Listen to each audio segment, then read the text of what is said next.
کہ اربوں کو دولت کا بہت لالچ ہے، اگر وہ واپس جانے پر رضامند ہوں تو میں انہیں برہمن آباد کے علاوہ ارور کا خزانہ بھی دے سکتی ہوں۔ بھیم سنگھ نے جواب دیا، وہ ایک اصول کے لیے لڑتے ہیں، یہاں تجارت کے لیے نہیں آئے۔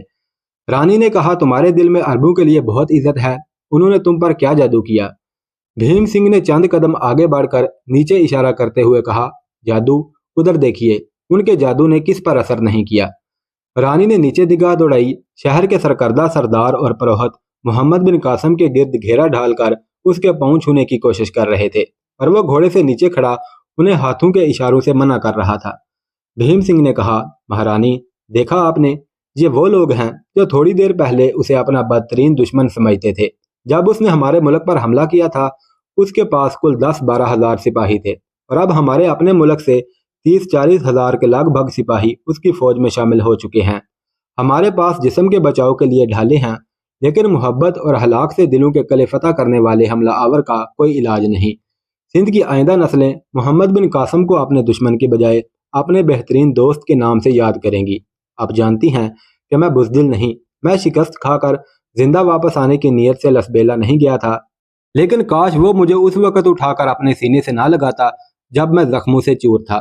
اس نے مجھے موت کے منہ سے چھینا اور میرے زخموں پر مرہم رکھا، میری تیمارداری کی، اور میں نے محسوس کیا کہ دنیا کی کوئی طاقت ایسے دشمن کا مقابلہ نہیں کر سکتی۔